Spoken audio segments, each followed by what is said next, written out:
Olá, você que nos acompanha aqui no canal do YouTube do Instituto Brasil Israel. Como em toda semana, estamos com a jornalista Daniela Creche para falar sobre os principais assuntos da semana em Israel. Quero pedir para você deixar o seu like aqui no vídeo, a sua inscrição em nosso canal, também o seu comentário aqui embaixo, que é muito importante a participação da audiência aqui do Expresso Israel e de outros programas também, que a cada edição que passa vem interagindo aqui, ajudando a divulgar e compartilhar os programas aqui do IB. Essa edição do Expresso Israel a gente não tá gravando na manhã da sexta-feira, como de costume, então talvez se algum assunto passou do momento que a gente está gravando até a sexta-feira, quando vai entrar ao ar, a gente pede desculpa, mas a gente antecipou a gravação desse programa, como a gente falou na última edição, em virtude das festividades judaicas, em particular a festa, o Ano Novo Judaico, o Rosh Hashanah. Então, eu e a Dani, a gente arrumou um horário aqui e está gravando um pouco antes. Dani, entra no primeiro assunto dessa edição do Expresso, falar sobre o ataque sem precedentes do Irã. Ontem, Israel sofreu o pior ataque aéreo de sua história. Mais uma vez, o Irã entrou em confronto direto com Israel, mas dessa vez o ataque foi maior e mais amplo contra todo o país, um pouco diferente do que a gente acompanhou no ataque desse ano também, lá em abril, né? Houve muito pânico e o país parou. Agora a bola está no campo de Israel e todos estão muito apreensivos com essa escalada. Mais uma semana de muita tensão e mais uma semana de escalada aí em Israel e também em todo o Oriente Médio, né? Pois é, primeiro quando a gente fala de ontem, a gente está falando de ontem, de terça-feira, dia 1º de outubro, né? Não sei quando é que esse expresso vai para o ar, mas foi terça-feira, dia 1º de outubro, começou um dia como um dia normal, normal no meio dessa tensão do último ano inteiro, né? Mas terminou o dia como ninguém podia imaginar. Eu vou contar um pouco como foi a minha experiência, a experiência de muitos israelenses, porque o ataque foi indiscriminado contra o país inteiro. Por volta das 5 da tarde, as televisões começaram, rádios, televisões, internet, começaram a dar informações de que havia, os americanos haviam dito que observaram movimentação de mísseis, de lançadores de mísseis no Irã. E aí, em seguida, o porta-voz do exército israelense, o Daniel Hagari, entrou ao vivo em todos os meios de comunicação para dizer que Israel não tinha ainda verificado essa movimentação, mas que era para todo mundo se colocar e ficar perto de um bunker ou de um quarto protegido ou de um lugar onde pudesse se proteger, porque um ataque do Irã seria iminente. E já todo mundo começou a ficar meio em pânico, o que fazer, quando vai ser, e aí já começaram a ver analistas e especialistas militares nas televisões, nas rádios, nos jornais, para dizer o que a gente pode esperar, quais são os tipos de projéteis que eles vão enviar, que eles vão lançar. Daqui a pouco eu vou fazer uma comparação com como foi em abril. E a expectativa é de que esse ataque demoraria algumas horas. Alguém numa televisão falou vai ser algo em torno de 12 horas. Então, isso vai acontecer no meio da noite, como aconteceu em abril. No dia 14 de abril foi na madrugada, né? Foi 2 da manhã, horário de Israel, que aconteceu o ataque iraniano. Então, as pessoas falaram, não, ok, vamos nos ficar de olho, mas hoje, né, hoje, dia 2 de setembro, é a véspera do 2 de outubro, é a véspera do Ano Novo Judaico, do Rosh Hashanah, em que as famílias se reúnem para uma ceia, né, para um jantar. Então, muita gente falou, já tinha programado de ir para o supermercado, de organizar coisas, de comprar presente para as pessoas que eles vão passar o Ano Novo. Então, muita gente foi e falou, não, vai acontecer de madrugada, a gente vai ficar de olho, mas vamos continuar fazendo as coisas. Eu mesma ia na ginástica, sabe? Tava tudo organizado, as pessoas estavam começando a normalmente passar a noite olhando no rádio, ouvir tal, não sei o quê. Só que, de repente, por volta das 7 horas da noite, 6, quase, mais ou menos 7, 7 e pouco da noite, começaram a tocar as sirenes e os alertas, tanto nos celulares das pessoas, como nos alto-falantes de todas as cidades de Israel. Quer dizer, foi muito antes e pegou de surpresa, porque esses alertas eles soam 1 minuto e meio antes de mísseis balísticos chegarem no país, né? Então, os mísseis balísticos eles demoram 12 minutos para chegar do Irã até Israel. Mas, por algum motivo, eu não sei se eu não estava vendo a televisão, eu não sei o que estava acontecendo, que eu fui pega de surpresa 1 minuto e meio antes. Quer dizer, eu não me lembro de ter havido assim, uma coisa tipo, prepare-se que em 12 minutos chega.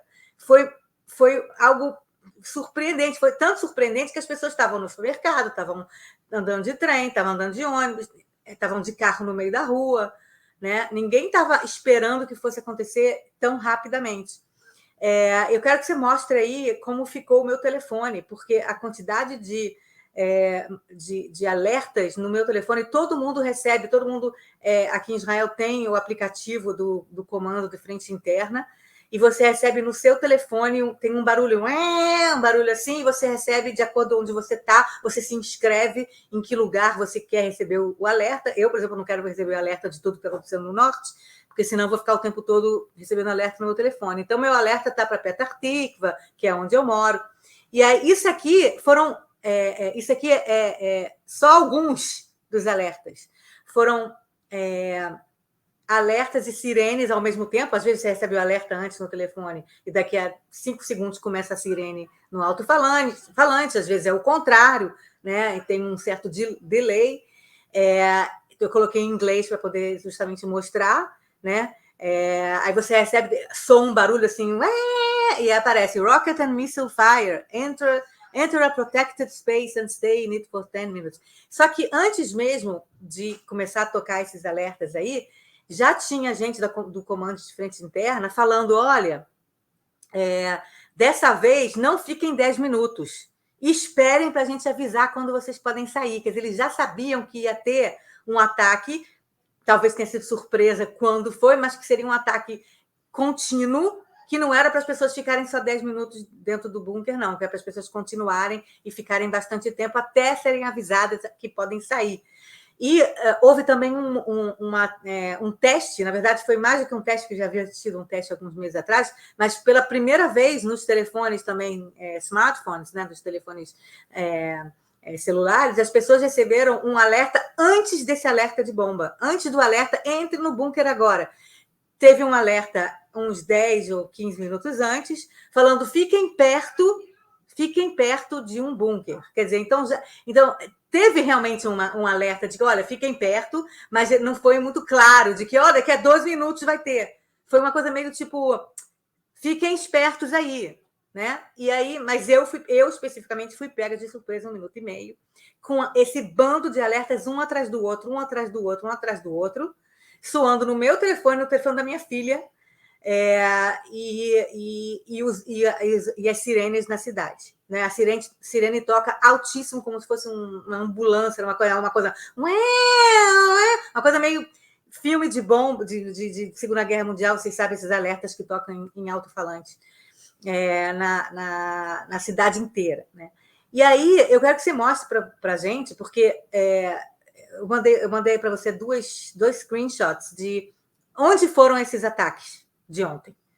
E eu quero que você mostre, para ficar claro, onde foram esses ataques de ontem do Irã contra Israel. Vocês estão vendo Israel aí? Tem Jordânia do lado, tem a Síria em cima, o Egito embaixo. Tudo que está em vermelho é Israel. Eu acho que só não chegou, esses alertas aqui não está mostrando Eilat, mas teve Eilat também.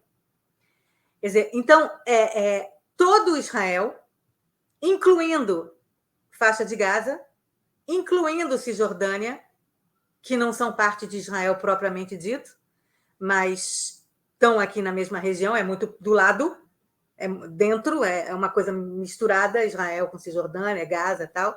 Também.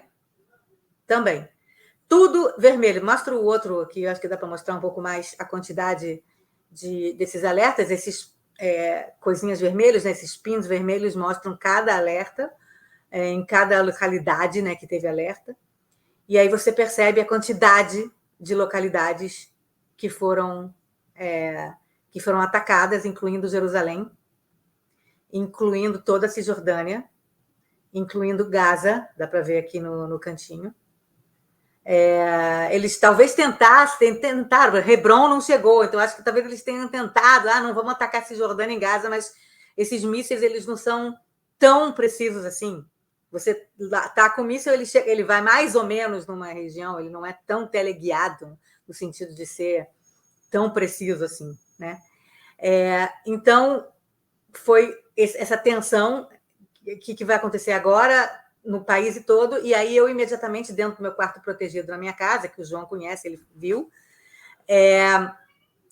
a janela de ferro fechada, as paredes de concreto, mas mesmo dentro da minha sala, do meu quarto protegido, eu e minha filha escutamos dezenas de explosões. Dezenas de bum, bum, bum, um atrás do outro, bum, bum, bum, bum, em que as janelas tremiam, as janelas da casa tremiam, a porta, mesmo sendo uma porta pesada, tremia. E a gente não sabia naquele momento se era porque estavam caindo os mísseis e Israel não estava conseguindo pegar, ou se era explosão de intercepção no ar desses mísseis dos sistemas antiaéreos israelenses. Já tem 3 sistemas antiaéreos, depende do projétil, né? E muita tensão, muito nervosismo. Eu fiquei muito, muito, muito tensa e tentando mostrar para minha filha que eu não estava tão tensa para não fazer ela ficar tensa. Enquanto isso, é engraçado que nessas horas, depois eu fiquei pensando, poxa, eu devia ter feito um filminho, devia ter falado alguma coisa enquanto eu estava lá, devia ter feito um filme, um vídeo mostrando o barulho dos alertas, sei que, mas nessa hora você não pensa em nada, você só pensa em... Você congela. E aí eu só fiquei no WhatsApp perguntando para meus amigos e sendo perguntada pelos meus amigos, está tudo bem onde você está? Está todo mundo bem? Está todo mundo no bunker? Quer dizer, então... eu acabei não fazendo uma reportagem imediata do que estava acontecendo, porque eu só lembrei disso depois, porque você fica lá na hora. Eu fiquei imaginando, fiquei tentando lembrar, porque eu me lembro que na época teve tsunami no Japão, ou em toda a Ásia, em 2004, depois em 2011, e a gente viu vários vídeos, mas a gente não viu tantos vídeos. E aí eu, na época, falava, mas as pessoas não filmaram? É porque na hora a pessoa sai correndo, não filma, entendeu? Então você não tem muitos vídeos, você tem alguns realmente emblemáticos, mas você não tem tantos. Então, foram 50 minutos de ataque, foram 2 ondas de ataques, nessas ondas que você ouviu, bum, bum, bum, bum, uma atrás da outra, e foram 50 minutos dentro do quarto protegido, do bunker, até eu receber, como todo mundo, um alerta no celular dizendo pode sair. Tá? Quando a gente recebeu o alerta dizendo pode sair, já estava claro que tinha acabado o evento. Né?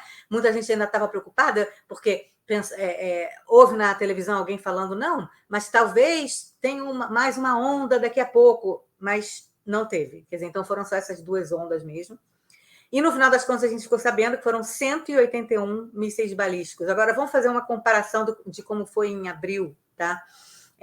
Em abril, foi 2 horas da manhã, foram mais de 350 projéteis, dia 14 de abril, a primeira vez que o Irã atacou Israel.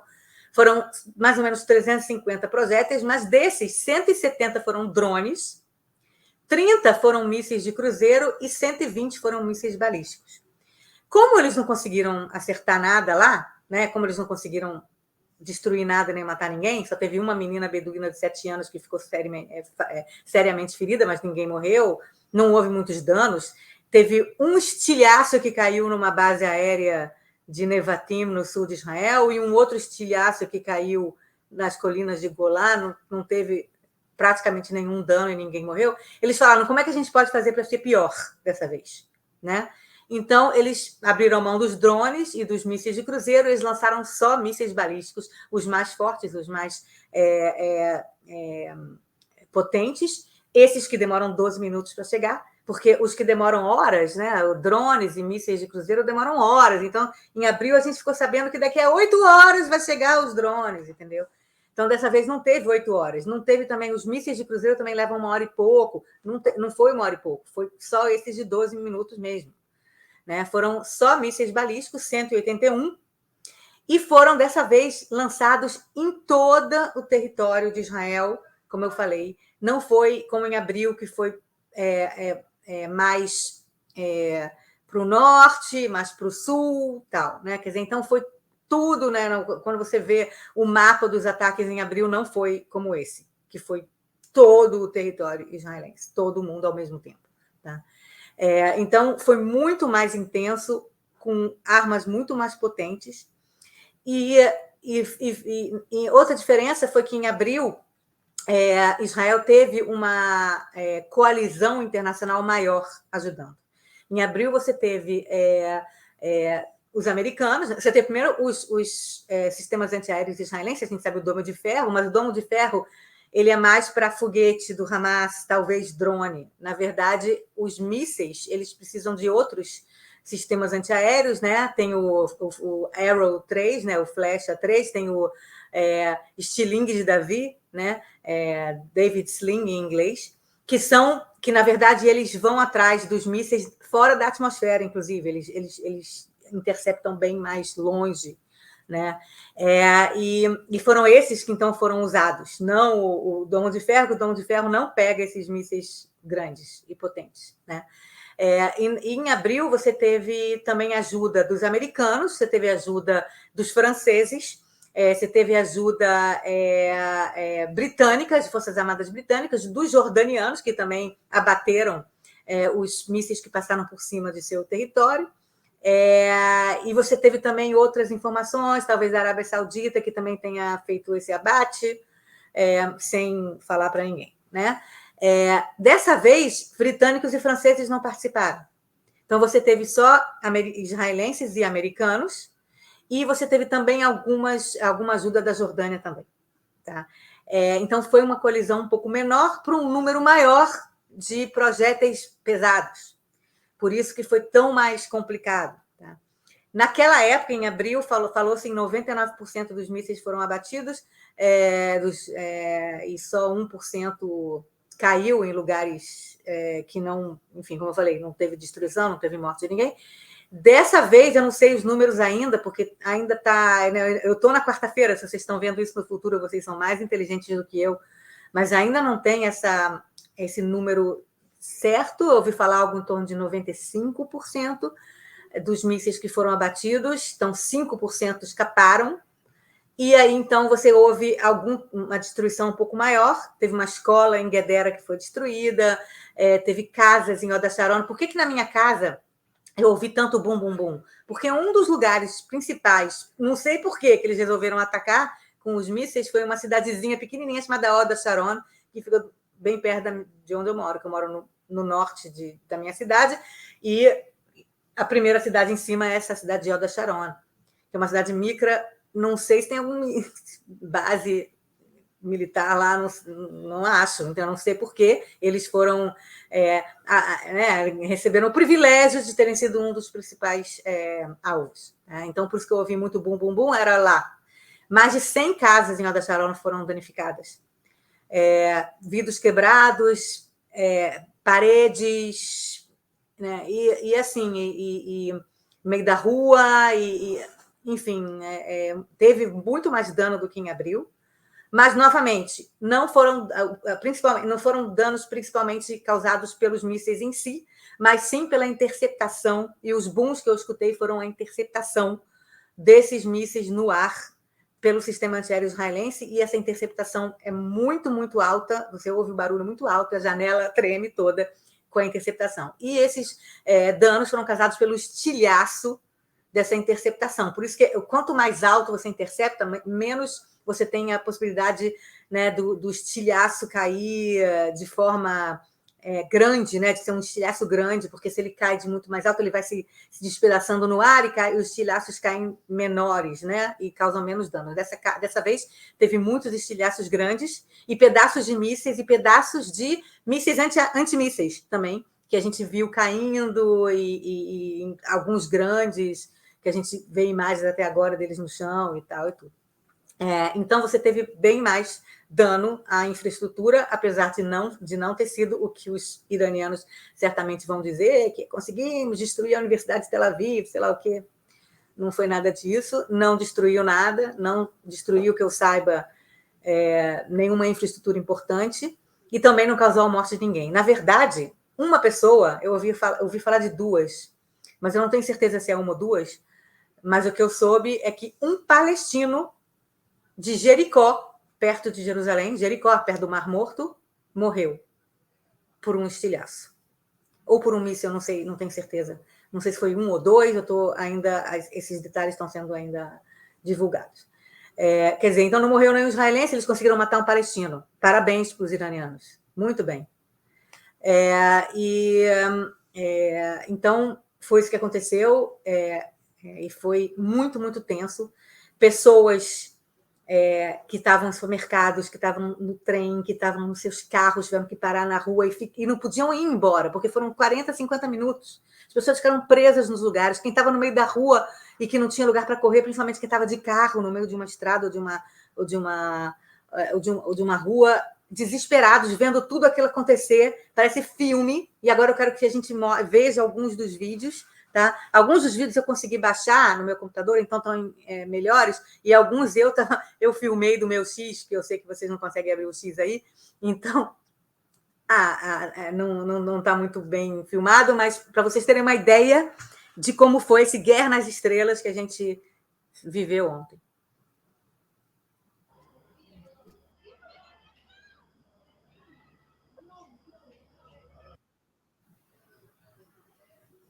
Isso foi o vídeo de um cara, porque alguns incautos começaram a filmar, em vez de ficar em bunker, levaram um pito, inclusive, das pessoas falando que vocês não têm que ficar filmando nada, tem que ir para o bunker, né? Mas olha só. Isso foi perto de Jericó. Isso foi o que matou o palestino, esse aqui.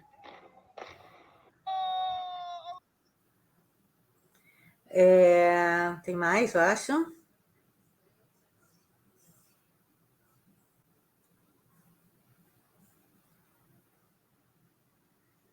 Olha a quantidade de explosões e interceptações, isso são os estilhaços caindo. Então, a explosão que você vê é a interceptação do míssil no ar pelo sistema antiaéreo israelense, e aí você vê os estilhaços caindo.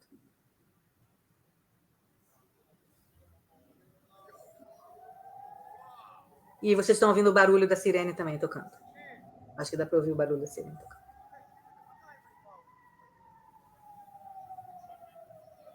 Me dá nervoso. Eu fico nervosa só de escutar esse barulho. Mesmo que seja em vídeo.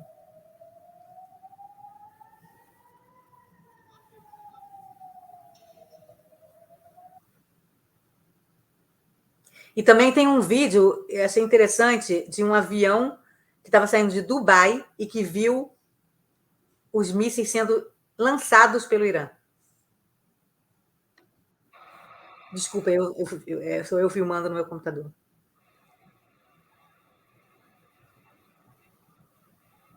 Isso alguém que estava num avião, da janela, filmou os vídeos sendo lançados, os mísseis sendo lançados do Irã.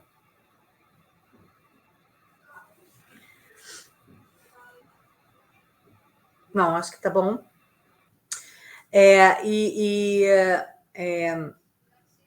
A verdade é que quando aconteceu no dia 14 de abril, a gente já falou aqui no Expresso também que foi um precedente que abriu a caixa de Pandora. No momento em que o Irã atacou Israel diretamente, não através de suas proxies, que são Hezbollah, o Hamas, as milícias iraquianas, os Houthis no Iêmen, que o Irã ataca Israel através deles o tempo todo, mas dessa vez, 14 de abril, foi pela primeira vez que o Irã atacou Israel diretamente. E foi como se tivesse ultrapassado uma espécie de obstáculo do medo, né? A gente fala aqui muito aqui, Marsoma Pachad, né? O obstáculo do medo de atacar Israel diretamente. Atacou, ninguém morreu, Israel reagiu lá também, atacou infraestrutura iraniana e ficou meio que por isso mesmo, né? Então, agora, daqui para continuar atacando Israel, beleza, porque já houve um precedente. Então, foi o que aconteceu agora. O Irã parece que tomou a decisão de não atacar mais Israel através de suas proxies e de atacar Israel diretamente. Dane-se que o mundo todo sabe que foi ele que atacou, porque até agora o mundo falava, não foi Irã, não, foi só o Hezbollah que atacou Israel, o Hamas. Não, acho que o Irã decidiu, por tudo que tem acontecido contra o Hezbollah, principalmente, que é a sua proxy mais querida. O Hezbollah é baby do Irã, dos ayatollahs, do regime iraniano. O Hezbollah é o baby. Eles tratam o Hezbollah a pão de ló já há pelo menos 20 anos, quando eles começaram a tomar conta do Hezbollah mais assiduamente. Então, o que Israel fez na semana passada, e a gente vai falar sobre isso em um dos itens, né, que foi o assassinato, a morte do Hassan Nasrallah, fez o Irã, então, falar: não vou atacar mais através de proxy, vou atacar diretamente. E isso é muito perigoso, porque agora é a vez de Israel contra-atacar, e Israel vai contra-atacar. Não tem como não contra-atacar. E Israel também já está passando o obstáculo do medo. Se o Irã já ultrapassou aquele obstáculo, vou atacar Israel, o que vai acontecer? Israel também já está superando esse obstáculo de será que a gente ataca o Irã diretamente? Porque Israel ataca o Hamas, Israel ataca o sul do Líbano, o Hezbollah, ataca o bairro do Hezbollah em Beirute, né, a Darya, que está sendo atacada por Israel. Só que esses ataques iranianos fazem com que Israel e as vitórias que Israel tem tido recentemente, pelo menos nas últimas 2 semanas, contra o Hezbollah, todas as ações cinematográficas de pagers e não sei o que a gente falou, e esses ataques agora contra a Darya e a morte do Hassan Nasrallah, isso tudo, eu sinto que Israel entrou numa coisa tipo, a gente pode tudo, a gente é invencível. Então já se fala aqui, né, se cogita aqui, será que não é a hora de Israel atacar as instalações nucleares do Irã? Há pelo menos 15 anos Israel se preocupa com o desenvolvimento das armas nucleares iranianas.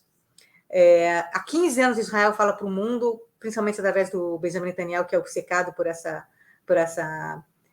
assunto, e o mundo fala, não é tão importante, não, vamos fazer um acordo de paz aí com o Irã, porque eles querem não sei o quê, e não interessa acordo de paz nenhum, os iranianos sempre... Não, quando eu falo iranianos, é o regime iraniano, não é o povo iraniano que só sofre com esse regime dos ayatollahs, mas eles continuam a enriquecer urânio com o objetivo de ter arma nuclear.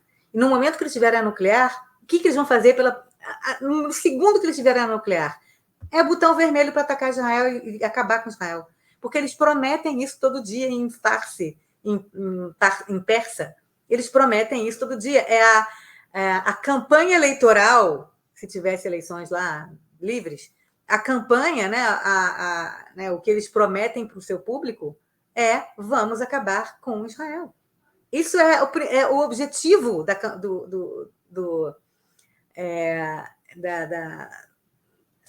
do programa nuclear iraniano, objetivo aberto.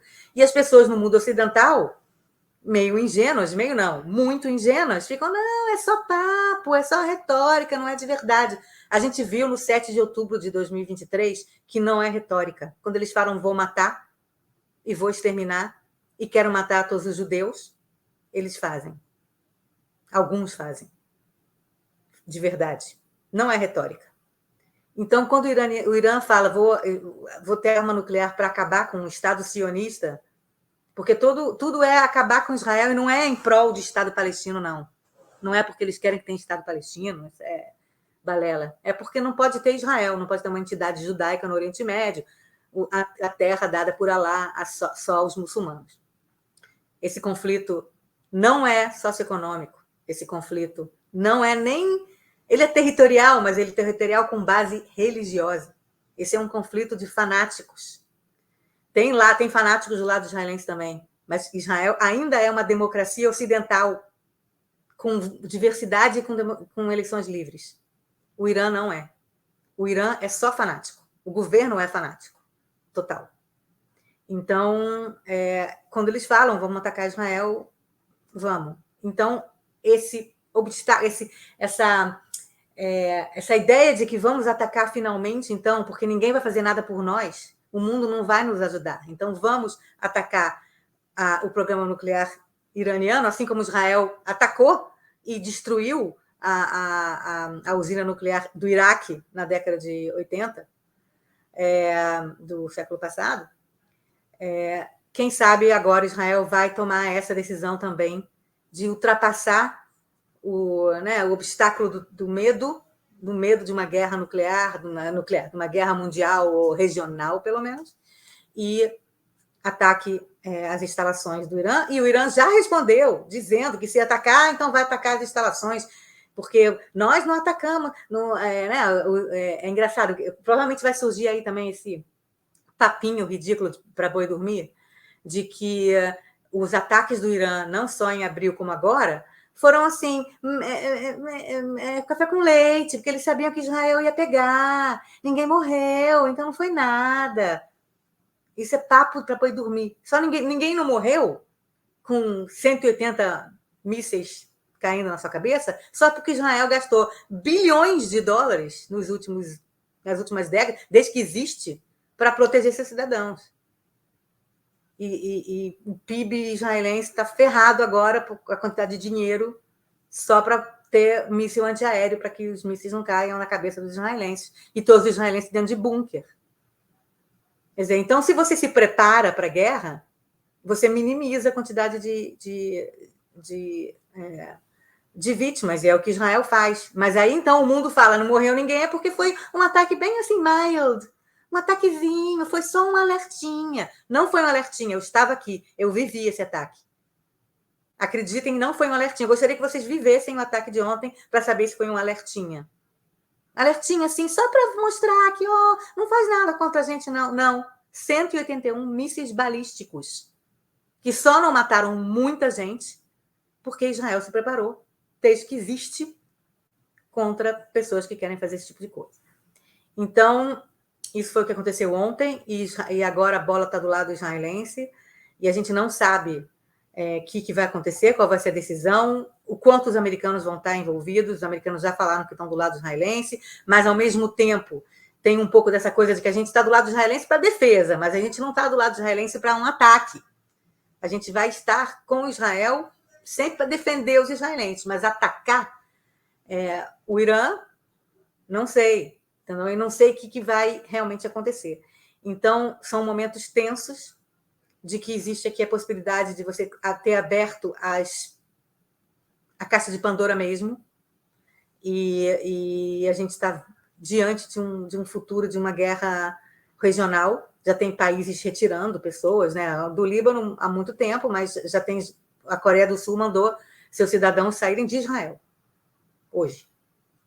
Então tenso, a escalada, infelizmente, está escalando, e tanto, né, com Gaza, agora com Líbano, agora com Irã, e é um momento histórico num mau sentido, e as pessoas estão muito tensas e muito, muito, muito vulneráveis nesse momento. É muito triste essa escalada, essa situação. Fico imaginando aí como é viver isso, né? É muito difícil aí as mensagens que a Dani trocava na hora lá, outros amigos, outras amigas também que passaram pela mesma situação. As pessoas não fazem ideia, não têm noção, né? E uma coisa que me chamou muita atenção, assim, Dani, em relação ao Irã, né? Foi que o professor Najad Kuri falou para ler em entrevista, né? Que de solidariedade com os palestinos o Irã não tem nada, né? Que o Irã não tem um palestino refugiado em seu território, né? A maioria dos muçulmanos iranianos são xiitas, a maioria dos muçulmanos palestinos são sunitas, né? Então, a gente sabe que esses ataques, essa ofensiva aí, né, como a Os Dani iranianos não são nem falou, da mesma etnia, não é etnia árabe. exato, né? São de outros grupos, são de outro grupo étnico e falam outro idioma, como a Dani falou, fala farsi, né, que é persa, não fala árabe. Então, que de solidariedade com Palestina, com eixo da resistência, né? O eixo da resistência, o objetivo, é claro, como a Dani colocou aqui, é a destruição do povo de Israel, né? E do povo judeu, que majoritariamente vive nesse território. E, enfim, a gente vai acompanhando aqui a situação, os desdobramentos. A gente não sei se até o momento que esse episódio vai ao ar, se já teve a resposta israelense, né? A gente vai subir na sexta-feira, como de costume, provavelmente. Então a gente não sabe se Israel já respondeu, mas de qualquer maneira a gente aqui do IB vai trazendo as atualizações, a Dani lá vai cobrindo. Para quem não viu, a Dani gravou um vídeo, tá aqui no nosso canal no YouTube, tá no nosso TikTok, também no nosso Instagram. Minutos depois, né, Dani, de ter saído É, do bunker, é. contando, né, a experiência ali. Vale muito a pena assistir aí, porque é uma situação que é muito difícil, né? O meu celular aqui, até contar para quem está assistindo, meu celular tem os aplicativos de sirene aqui, e um dia e tocou ontem e recentemente também, né? Eu convido, Dia inclusive, quem é cético a baixar o aplicativo. abaixar. Porque vai receber sirene o dia inteiro, porque só hoje no norte de Israel foram mais de 70. Se quer passar o dia inteiro ouvindo sirene de alerta de bomba, abaixa o aplicativo do Comando de Frente Interna Israelense. Aí você vai entender o que Israel vive e vai parar de achar que quando Israel retalia foi do nada. Do nada Israel retaliou. As pessoas não fazem ideia, assim, né? Um grupo de amigos aqui do WhatsApp, tem um que viajou comigo também, e uma pessoa colocou, eu não sabia que era assim, meu Deus do céu, não, é assim que os Silêncios do Norte há um ano, desde 8 de outubro, vem vivendo, né? Muitos desabrigados, então é muito mais complexo e muito mais difícil do que a gente imagina, e a solidariedade tem que ser de ambas as partes, né? Mas eu vejo que em relação a Israel, a situação no norte de Israel, muita gente fecha os olhos, tapa os ouvidos e fecha a boca, e a gente sabe, no fundo, né, Dani, o antissemitismo estrutural aí presente, porque sempre é conspiração, sempre foi tudo demasiado, os ataques iranianos eram contra bases militares, não eram alvos civis, e se não fosse a estrutura de defesa antiaérea de Israel, o estrago seria muito maior. E é isso aí, ó, um palestino na cidade de Jericó morreu em decorrência dessa ofensiva iraniana. Entrando no segundo assunto dessa edição do Expresso, falar de um tema também muito triste, né, um tema trágico, que foi um atentado terrorista em Jaffa. Pouco antes do ataque iraniano começar, um atentado terrorista em Jaffa, que faz parte de Tel Aviv, chocou os israelenses que há anos não viam algo parecido. Pelo menos 7 pessoas inocentes foram assassinadas, e a sensação geral agora é de vulnerabilidade, né, Dani? Que há ataques em todos os lados. A gente falou há um mês praticamente aí de um atentado frustrado, né? Que teve um atentado bomba que explodiu no próprio terrorista. Acho que a gente não chegou a falar aqui no Expresso, mas você mesmo falou. E esse atentado aí, até comentar, abrir um disclaimer aqui, que era uma região que eu frequentei muito aí em Israel, e peguei algumas vezes o VLT ali no ponto onde o atentado terrorista aconteceu, e tristeza, né? Eu pego esse VLT 3 vezes por semana. Estou repensando como é que você vai ter coragem de entrar no VLT de novo. E isso aconteceu, esse atentado terrorista aconteceu justamente no momento em que nas televisões estava dizendo: prepare-se, vai ter um atentado, vai ter um ataque do Irã daqui a algumas horas, não sei o quê. Mais ou menos na mesma hora, tipo 7 horas da noite, quando estava 6h30, um pouquinho antes do ataque do Irã. Tanto que as equipes que estavam fazendo os primeiros socorros nas pessoas que estão lá, tem 5 ou 6 pessoas ainda em estado grave em hospitais, tiveram que meio que parar ou continuar fazendo os primeiros socorros enquanto o Irã estava atacando bomba. Tem imagens dos caras lá do Magen David Adom, né, das Estrelas da Davi Vermelha, tentando lá ajudar as pessoas e as bombas em cima do Irã. Quer dizer, uma coisa assim, uma realidade paralela, isso. É uma coisa que nem num filme você consegue pensar em algo assim tão macabro, né? E, e o que aconteceu são 2 palestinos da cidade de Hebron, na Cisjordânia, que decidiram entrar na luta anti-Israel para acabar com Israel do Irã. Devem ter escutado que ia ter um ataque do Irã, porque foi mais ou menos na mesma hora que estavam começando já a falar. E aí eles decidiram entrar nessa, talvez justamente para fazer o que eles conseguiram fazer, porque o que é um terrorismo? É atacar o terror. Né? É fazer as pessoas ficarem com medo de sair na rua, com medo de viver, com medo de fazer coisas, e esse é o objetivo do terrorismo. Então, o objetivo deles era justamente esse, que no meio de um temor de ataque do Irã, você também fica com medo de sair no meio da rua. Tá? E os israelenses já estão fragilizados e vulneráveis e nervosos, e eu vi um número de 500% a mais de telefonemas para hotlines de saúde mental, só nos últimos dias. Né? Então, os caras estavam em Israel, eles eram o que a gente chama de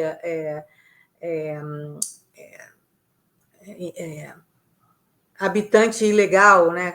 Não é habitante, são pessoas que vêm para Israel. Cidadão, né?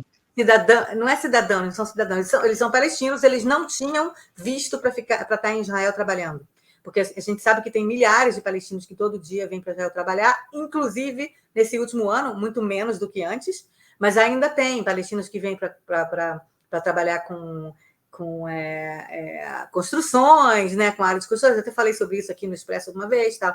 E eles não tinham, eles entraram por as pessoas acham que aqui em Israel também, os israelenses são muito organizados, e tem um muro da Cisjordânia, e um muro não sei quem, ninguém passa. Não! É um queijo suíço aquilo lá. Tem partes que são cerquinhas. Os caras cortam a cerquinha e passam. Para Israel, ninguém sabe, porque também não tem, etnicamente, você não consegue ver o cara é palestino ou é israelense. Não é branco e não branco. Israelense não é branco, judeu não é branco, entendeu? Sabe? Tem gente como eu, que são um pouquinho mais... tem menos melatonina, digamos assim, mas a maior parte dos israelenses é mediterrâneo. O João aqui se sentiu lá em casa, entendeu? Sabe? Tipo, as pessoas aqui são como eu, como o João, como todo mundo. É diverso, entendeu? Tem todos os níveis de melatonina possível aqui, sabe? Então, você não pode falar assim, você é palestino, você é não sei o quê. Impossível você saber. Sabe? É que nem as pessoas saberem quem é brasileiro no resto do mundo. O Brasil também é super diverso. Qualquer um pode ser brasileiro, né? Por isso que o passaporte brasileiro é tão valoroso, tem tanto valor. Então, é a mesma coisa. Os caras entraram, vieram para Israel, andando no meio da rua, ninguém para, ninguém sabe, não sei o quê, e os caras vieram para cometer um atentado terrorista. Eles parece que roubaram uma AK-47 de um soldado, que eles esfaquearam, e aí eles entraram numa mesquita que tem no sul de Jaffa. Jaffa é uma cidade satélite de Tel Aviv, digamos assim, tanto que a cidade que Tel Aviv, o nome completo de Tel Aviv, oficial de Tel Aviv, é Tel Aviv de Jaffa, Tel Aviv Yafo, como a gente fala. Esse é o nome de Tel Aviv. O nome oficial de Tel Aviv hoje em dia é Tel Aviv Yafo. Tá? Então, Jaffa, ou Yafo, é esse bairro mais ao sul de Tel Aviv, que antes era uma cidade separada, mas que se juntou e juntou tanto que virou uma cidade só. Então, eles foram para essa cidade, né, para esse bairro de Jaffa, vou falar Jaffa, e eles entraram numa mesquita que tem lá, porque Jaffa é uma cidade mista, né?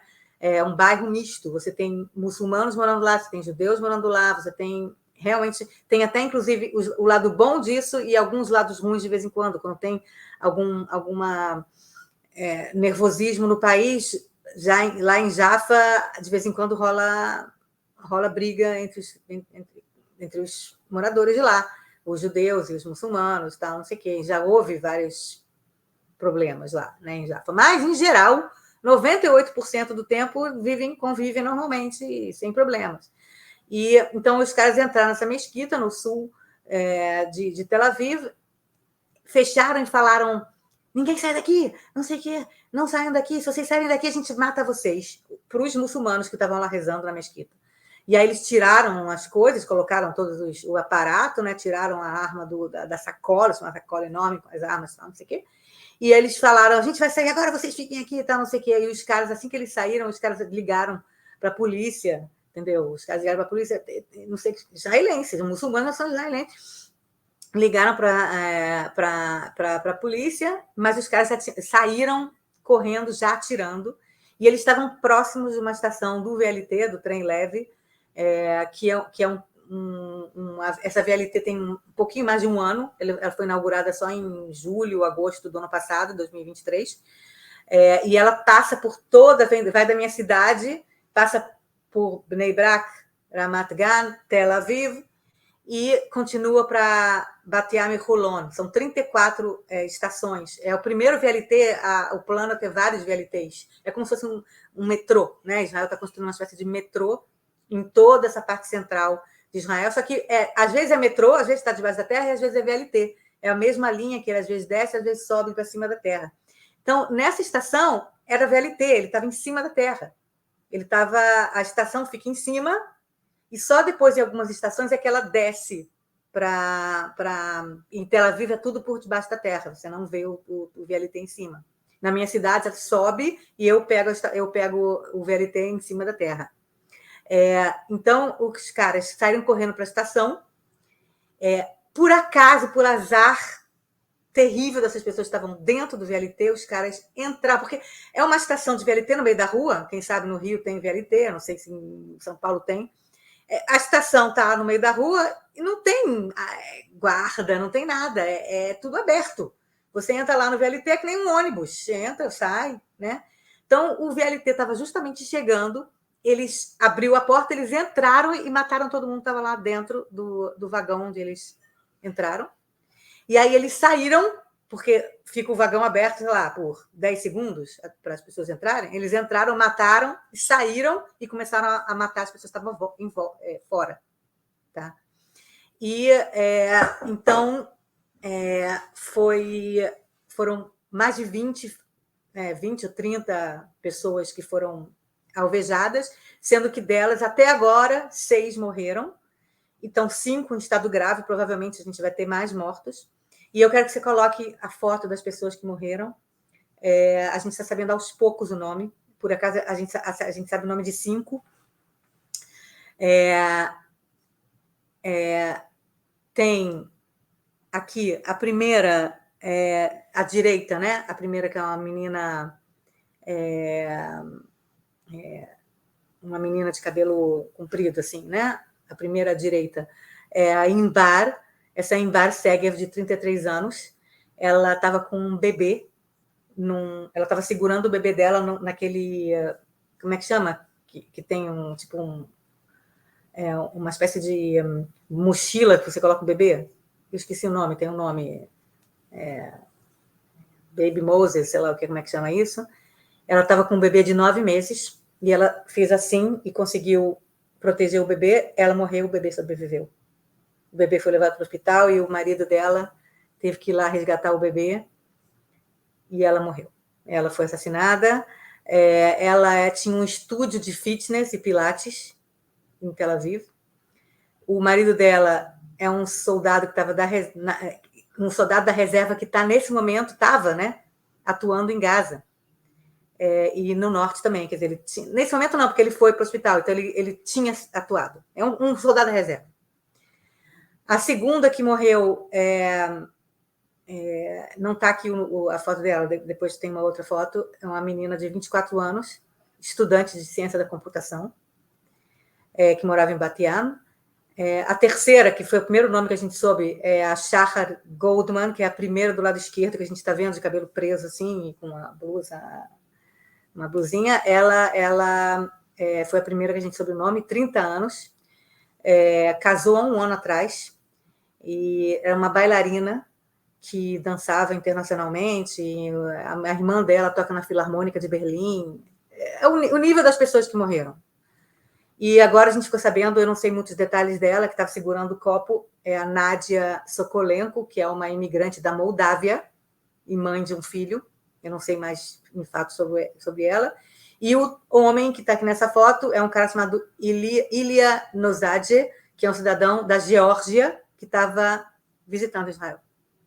Estava fazendo turismo, de 40 anos. Não, 40 não, 42 anos. Esse, então, o nível das pessoas que morreram, pessoas normais andando de metrô no meio da rua. E eu não sei se eu mandei para você, acho que eu não mandei um vídeo de um cara que foi... A gente tem... Eu não quis colocar vídeo do atentado terrorista aqui, porque é muito triste. Inclusive, eu cortei uma das fotos que aparece gente no chão morta. Mas eu queria que você mostrasse as fotos dos terroristas agora, para vocês verem como eles podem ser israelenses, podem ser brasileiros. Podem ser guardas. Se eu olhasse para eles, eu achava que, de repente, era a segurança do metrô. Porque no VLT, quando eu pego o VLT, antes dele descer para baixo da terra, sempre entra numa das estações um guardinha do VLT, para ver se tem algum problema, se está acontecendo alguma coisa, tal, se tem alguém com alguma arma, alguma coisa, não sei o quê. É igual a esses caras. Vestidos iguais, inclusive.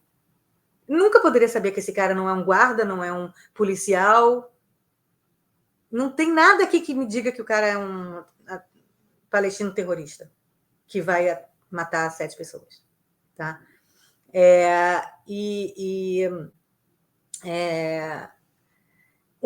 Um cara que estava num supermercado, estava em algum lugar próximo, né, da estação do VLT, ele estava armado e ele saiu e ele matou um dos terroristas, e o segundo, não sei se, até agora eu não sei se ele morreu ou se ele está em estado grave.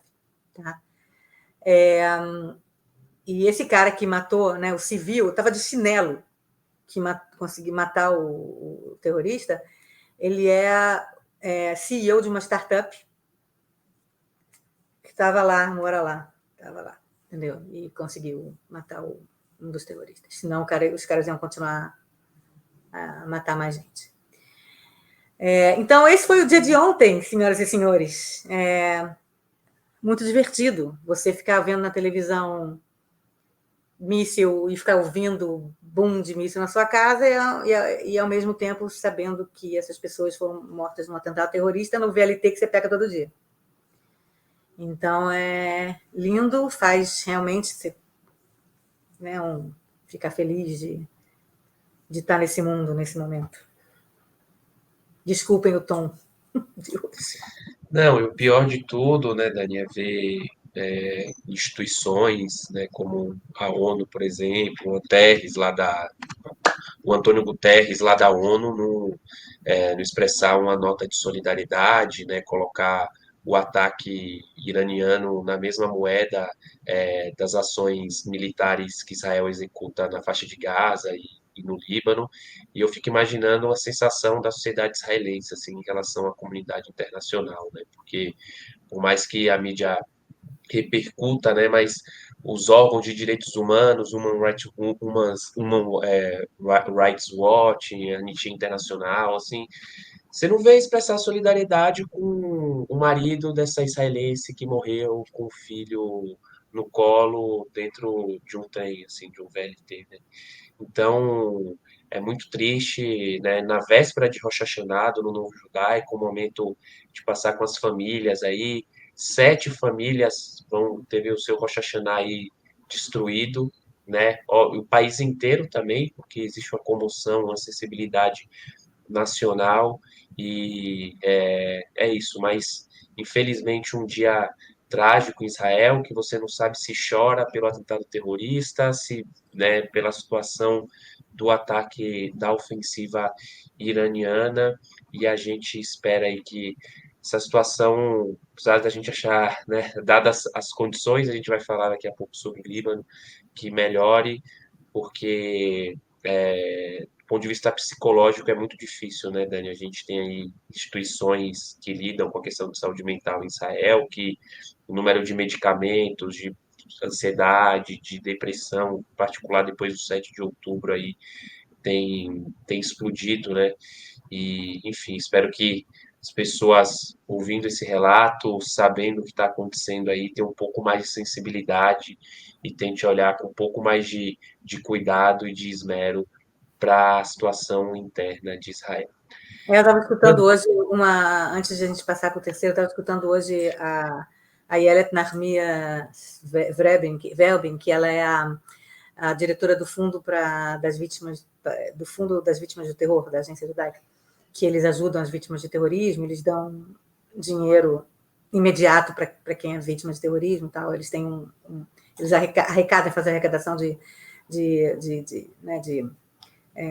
caridade assim, para vítimas de terrorismo. Ela estava falando que Israel não tem que se chamar mais Startup Nation, é a Resilience Nation. Não é mais o estado da startup, é o estado da resiliência, as pessoas que estão aqui. Sabe, eu tenho passaporte brasileiro, também tenho passaporte alemão. Eu posso sair daqui e voltar para minha família no Brasil. Mas hoje em dia, tem muitos israelenses realmente que têm pais ou passaportes de outros lugares. Mas hoje em dia, mais da metade dos israelenses, eles não têm passaporte nenhum de outro lugar nenhum, eles são daqui, incluindo 21% de árabes israelenses. É o único estado deles, é o único lugar deles, não tem para onde ir. Não é essa coisa tipo, então vamos sair daqui, volta para o Brasil, é fácil. Não é fácil. É um país inteiro, são 10 milhões de pessoas. Então, ver a resiliência dos israelenses também nesse momento. Minha filha de 16 anos está aqui na sala, nesse momento, com os amiguinhos dela, vendo o seriado, na tentativa de continuar a vida normal, sabe? E eu espero que, quando a gente passe por tudo isso e tudo acabe, espero, pelo menos por algum tempo, né? Porque eu não sei se eu tenho muita esperança de que não haja mais conflitos entre Israel e seus vizinhos nos próximos décadas, centenas de anos, mas se acalmar nesse momento, eu fico pensando nessa geração que vai ser, por um lado, muito resiliente e muito pé no chão, e muito crescendo rápido, crianças que tiveram que imediatamente, né, entender a vida adulta muito rapidamente. Por outro lado, uma geração também com problemas de saúde mental muito graves. Quer dizer, então é muito, muito, muito estranho. É uma coisa meio pós-guerra na Europa, entendeu? Quem eram as pessoas que sobreviveram aos 6 anos de guerra na Europa na Segunda Guerra Mundial? A gente saiu resiliente, mas saiu com traumas e paranoias e pós-trauma de guerra. Então, é mais ou menos isso que vai acontecer nos próximos anos aqui, nas próximas gerações. Para quem quiser saber um pouco mais disso, assim, os impactos do conflito e do luto, ouça o episódio 272 do Eu Com Isso, que a gente entrevistou o psicanalista Christian Dunker, e ele fala bastante sobre os impactos da guerra, dos conflitos, do luto, nas pessoas e nas próximas gerações também. Vale muito a pena ouvir. Entrando no terceiro e último assunto dessa edição do Expresso, falar sobre a ação terrestre de Israel no Líbano. Foram tantas coisas históricas, né, Dani, acontecendo nesses últimos 5 dias, que a morte do líder do Hezbollah, Hassan Nasrallah, é o terceiro item de hoje.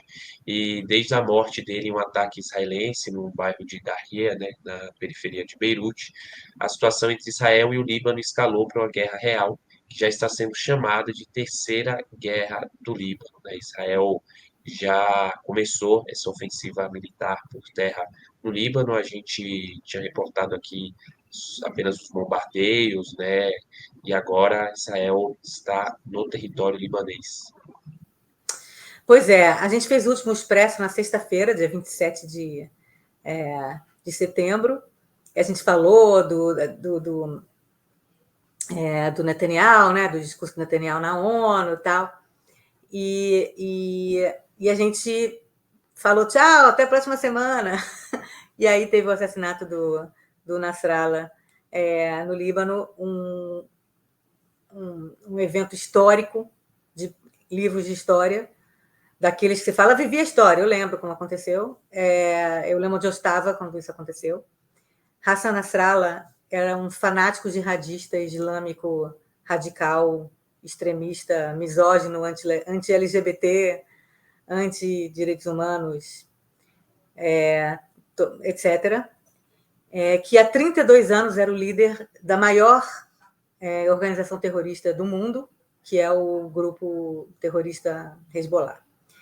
Ele tinha 64 anos, eu acho, quer dizer, então ele começou a ser líder do Hezbollah com seus 30 e tantos anos, e o objetivo dele, assim como dos ayatollahs do Irã, é destruir Israel. Então, quando o Hezbollah foi criado, antes dele ser o líder, foi criado na época, no contexto da primeira guerra do Líbano, porque Israel começou a ser atacado do Líbano, Israel teve que entrar no Líbano e da guerra civil na década de 70 no Líbano, o contexto dos ataques libaneses contra Israel naquela época, e a primeira invasão israelense do Líbano para contra-atacar e se defender das milícias libanesas que estavam na fronteira, parecido com hoje, em 1982, que foi a primeira guerra do Líbano.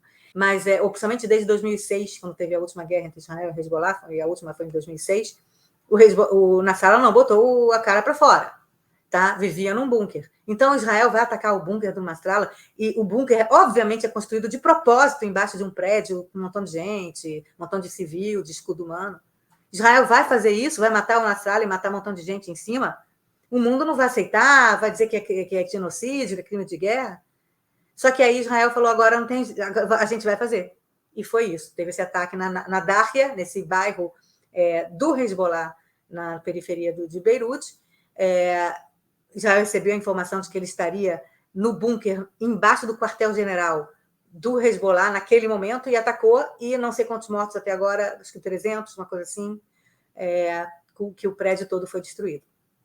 E não adianta, o mundo todo vai dizer que Israel é genocida, que matou, que não sei o que, não sei o que. E meu coração chora pelos inocentes e crianças e mulheres libanesas que estavam servindo de escudo humano para o terrorista mor lá. Tá? E aí teve esse ataque, a morte do Nasrallah é um terremoto no Oriente Médio, porque ele era o cara que estava, na verdade, né, de fato, controlando o Líbano, sequestrou o Líbano, o governo libanês não tinha força nenhuma, continua não tendo força. O Líbano é um país meio parado, né? Um país que está meio em demolição interna, é um país completamente estancado. Ele não consegue nem politicamente, nem economicamente, nem nada. Então, o Hezbollah...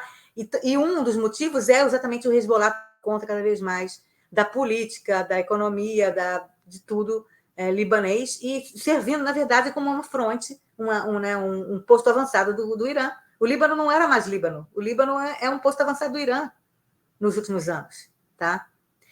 E então, a morte dele na verdade, serve a duas coisas. Primeiro, Israel falando, olha, a gente não vai lidar, não vai aceitar esse plano de conquista da Galileia, a gente está começando enfim, a gente não vai deixar que isso aconteça, e a gente quer falar para os outros, né, membros desse eles chamam de anel de fogo, que o Irã está tentando construir um anel de fogo em volta de Israel para acabar com Israel, para estrangular Israel. E o Hezbollah era o principal proxy desse anel de fogo, dizendo, olha, vocês não vão conseguir o que vocês querem. Então, teve esse assassinato do Nasrallah, um terremoto por Oriente Médio, muita gente no Líbano feliz com a morte dele, claro que não feliz pela morte de inocentes, mas pelo fato de ele ter sumido, esse fanático ditador, entendeu? E aí Israel começou também a fazer outras coisas, né? Aquele ataque dos pagers foi parte, né? O que tudo indica, e atacar muitos vilarejos no sul do Líbano que tinham sido construídos nos últimos 24 anos com infraestrutura do Hezbollah. Primeiro andar era bomba, segundo andar uma família, terceiro andar outra família. E o primeiro andar era bomba. Você quer atacar Israel, você abre a portinha lá e a bomba sai do primeiro andar do prédio, em vilarejos inteiros do sul do Líbano. Então, Israel começou a avisar, saiam desses vilarejos, começou um êxodo de moradores do sul do Líbano, saiam que a gente vai atacar. Todo lugar que a gente souber que tem arma, a gente vai atacar. E aí eu queria que você mostrasse, para a gente terminar, um vídeo que o Exército divulgou, mostrando o que eles estão encontrando, que o Exército israelense que entrou, né? Que a gente começou isso falando que o Exército israelense então entrou terrestre depois de algumas semanas de ataques aéreos.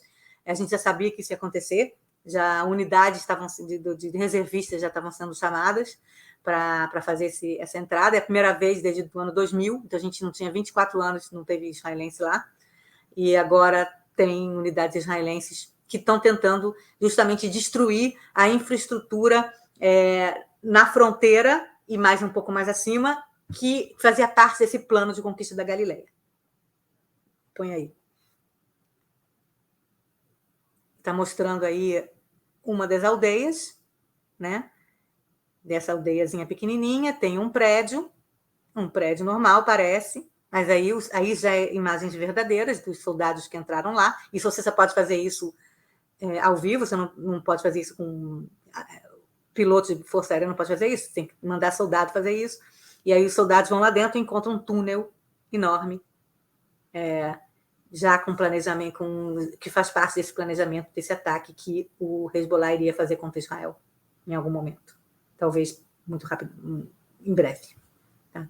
Então, assim como o Hamas construiu o Gaza 2 embaixo da faixa de Gaza, gastando dinheiro, milhões de dinheiros que poderiam ser dados para a educação e usados em educação e saúde para os coitados dos moradores de Gaza, o Hezbollah fez a mesma coisa no sul do Líbano. Apesar de ter menos túneis, porque lá a terra é mais dura, é mais difícil, né? É mais dura de escavar. Né? Na faixa de Gaza é mais fácil, porque lá é desértico. Mas no sul do Líbano já é montanhoso, já é mais difícil de você escavar. Mas há anos que moradores da fronteira dizem que escutam barulhos no meio da noite. Barulho de drill, sabe? Como é que chama? Aquele negócio que vai furando a terra? Que nem A furadeira, né? O tatuzão que que tem nem no está metrô construindo um aqui. metrô. Exatamente. Há anos que eles falam, a gente vai dormir. Durante a madrugada inteira a gente escuta de furadora. O que vocês estão fazendo lá? O metrô do sul do Líbano? Não. Estão fazendo um túnel para atacar Israel. Então, nesse contexto, teve a entrada israelense terrestre essa semana. Obviamente, o mundo todo vai invadir e não sei o quê. Já começa a teoria conspiratória que Israel quer colonizar o sul do Líbano, construir colônia israelense no sul do Líbano. É impressionante a capacidade que as pessoas têm de tirar não sei, não vou dizer o nome do local, aqui na parte baixa do corpo, informações conspiratórias sobre o que Israel quer fazer ou não. Eu juro para vocês, meu nome é Daniela Cresce, juro para vocês, Israel quer só viver em paz com o Líbano, que não ataquem, só isso. Não faz a menor questão de conquistar nenhum território libanês. Não faz parte nem das intenções do maior fanático religioso israelense que existe também, mas que é 1% da população. 99% da população quer só viver em paz, só tem um montão de kibbutzim lá em volta, que quer lá colher suas colheitas e fazer essas coisinhas e viver em paz. Israel não tem o menor interesse, não tem nada lá, não tem petróleo, não tem nada para usar na terra lá dos libaneses. Para quê? Então, é um absurdo essas teorias, que é invasão israelense, que vai ficar lá e que vai não sei o quê. Não é. É claro que quando a gente fala de Cisjordânia, faz de Gaza menos. Quando a gente fala de Cisjordânia, há uma questão aí realmente de ocupação israelense desde 1967, mas que também vem desse contexto muito de que muita gente, que por mais que acredite que, ok, Israel não é lá, a gente tem que sair de lá, a gente não tem que ocupar mais essa região, muita gente que, mesmo ideologicamente acreditando que é verdade, que o melhor é fazer um Estado palestino lá na Cisjordânia, muita gente tem medo. Tem medo que isso aconteça. Porque daqui a 25 anos vai ter a mesma porcaria. Túneis cruzando, chegando aqui até Petah Tikva, o cara sai do túnel e sequestra e mata israelense. Então, vai além da ideologia. Vai além da ideologia. Os israelenses não ficam assim, a gente vai conquistar território. Não, principalmente para a maioria dos israelenses é questão de segurança. Quando a gente fala de ocupação da Cisjordânia, para a maioria dos israelenses hoje em dia é a questão de segurança. vai para mais além da ideologia. E, infelizmente, para muita gente, suplanta a ideologia. Mesmo que ache que é errado, que os palestinos têm que ter um país. Aí, na hora do vamos ver, fala assim, ok, acredito que o Palestina tem que ter um país, mas não vai ser agora. Não tem como ser agora. Olha só o que está acontecendo. Faixa de Gaza, a gente saiu em 2005. Sul do Líbano, a gente saiu em 2000. Teve guerra lá em 2006, de novo, mesma porcaria. Quer dizer, então, eu queria que as pessoas pensassem um pouco melhor, tirassem um pouco da cabeça de questões de teorias conspiratórias ou visões meio socioeconômicas de que Israel quer conquistar, judeu rico que quer conquistar os pobres. Quando eu escuto essas coisas de boca de brasileiros, eu fico chocada com a incapacidade que os brasileiros e de muita gente no mundo todo, e eu estou falando aí, independentemente de esquerda ou direita, de conseguir entender o que se passa na cabeça de outras pessoas em outras partes do mundo. As pessoas não veem o mundo da sua maneira. As pessoas têm outras coisas na cabeça quando elas veem o que está acontecendo no mundo. Então, o mais importante e o mais legal seria escutá-las, né? É isso. É meu monólogo de hoje. Não, a situação semana aí uma das mais difíceis, das mais tensas em Israel aí desde do 7 de outubro, né? E a gente vê que o Hezbollah estava planejando para fazer algo provavelmente pior do que o Hamas fez, dada a estrutura militar que o Hamas tem, a capacidade que o Hezbollah tem, a capacidade militar maior que o Hezbollah tem, e o exército de Israel, a inteligência conseguiu desmobilizar aí com essas ações militares por terra, né? São ações militares mais localizadas, não é uma ofensiva em massa, como foi em Gaza, numa faixa específica na região fronteiriça mesmo, né? E é isso, ouçam as pessoas que estão nesses lugares, que vivenciam, antes de formar suas opiniões e dizer que é isso, né? Israel quer colonizar o Líbano e construir assentamento lá, coisa sem, como diz Preguiça, aqui, sem pé nem cabeça, né, Dani? preguiça. E com isso a gente vai chegando ao fim dessa edição do Expresso, a última edição, né? Enquanto a gente grava aqui, vocês já vão assistir na virada do ano de 5.784 e puxar esse gancho aqui para desejar um Shana Tová, um feliz ano novo, muito doce, que esse ano de 5.785 possa ser um ano mais leve, mais tranquilo e com menos conflitos, né, Dani? Suspiro. Feliz ano novo para vocês todos e amém, amém. Que dê tudo certo no próximo ano e suspiro. Só peço para vocês terem muita esperança e resiliência e a gente vai tentar, né, fazer com que o próximo ano seja melhor do que esse que passou. É isso, a gente vai chegando ao fim dessa edição do Expresso. Obrigado a você que nos acompanhou aqui até o final. Não esqueça de deixar o seu like aqui no vídeo, a sua inscrição no nosso canal, o seu comentário aqui embaixo, ativar o sininho aqui também para receber as notificações de todos os conteúdos que a gente faz aqui no canal. E até semana que vem. Um abraço e tchau, tchau. Tchau.